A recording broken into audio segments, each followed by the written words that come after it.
முருகா, எங்க வச்சேன் டைரியா? ஆ ஆ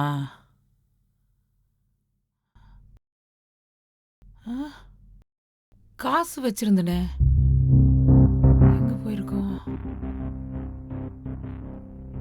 டேய் பணியாரம், என்ன வள்ளியம்மா? இந்த நோட்ல காசு வச்சிருந்தனே பாத்தியாடா? நான் எதுவும் பார்க்கல வள்ளியம்மா. ஆ? அன்பண்ணங்கிட்ட கேளுங்க. அவனை தான் நான் காலையில வேலையா வெளியில அனுப்பியிருக்கேன்ல. சரி, அந்த ஒட்டிக்கிட்டு வந்தாளே, அவ ஏதாவது வந்து எடுத்தாளா? அண்ணி அப்படி சொல்லாதீங்க ஏய், வள்ளியம்மா. வாய மூடுறா.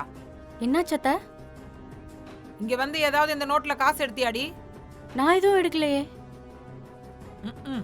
இந்த ஒரு வார்த்தை எல்லாரும் சொல்றதுனால தான் எனக்கு சந்தேகமே வருது. சத்தியமா நான் எடுக்கல அத்தை. டேய் பணியாரம், உங்க அண்ணி நல்லாவே நடிக்கிறாடா. சினிமாவுக்கு போனான்னு வச்சுக்கோ, ஓஹோன்னு வந்துருவா. ஹம். காலையில இருந்து இந்த பக்கமே வரல அத்தை.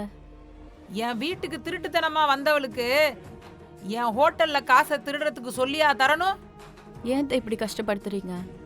யாரு? நான் கஷ்டப்படுத்துறேனா? ஏன் நான் கஷ்டப்படுறது உங்க யாருக்கு கண்ணு தெரியல? நான் இங்க இருக்கிறது உங்களுக்கு பிடிக்கலன்னா சொல்லிருங்க அத்தை, நான் போயிடுறேன். ஆமா, எனக்கு பிடிக்கல, கிளம்பு.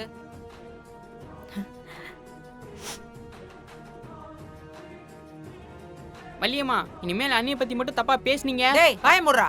உங்க அண்ணிக்கு சப்போர்ட் பண்ணிட்டு திருந்தேன்னு வச்சுக்கோ, அவளோட சேர்ந்து நீயும் வெளியில போயிடு. சொல்லிட்டேன்.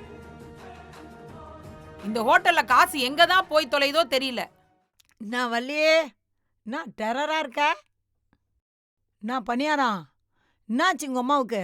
எதனா வம்பு இழுத்து விட்டியா? இல்ல கலாக்கா, நோட்ல வச்சிருந்த 1000 ரூபாய் பணத்தை காணுன்னு வள்ளியம்மா அண்ணியை பிடிச்சி திட்டி பிடிச்சு அண்ணி அழுதுட்டே போயிட்டாங்க கடையை விட்டு. ம், ஹம். ஏன் வள்ளி? ஏன் அந்த புள்ளையே பாவம். எப்ப பார்த்தாலும் அதை ஏன் திட்டிக்கிட்டே இருக்க?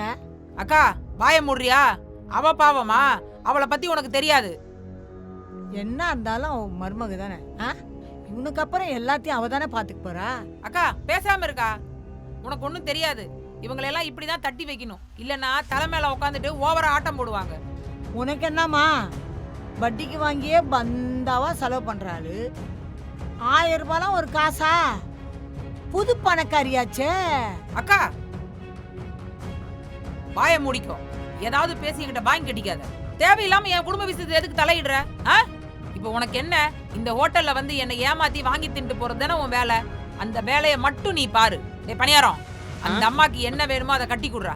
போய் தொலையிட்டு. இட்லி கடை உங்க பிரேக் டைம் என்டர்டைன்மெண்ட் சேனலில் காண தவறாதீர்கள்.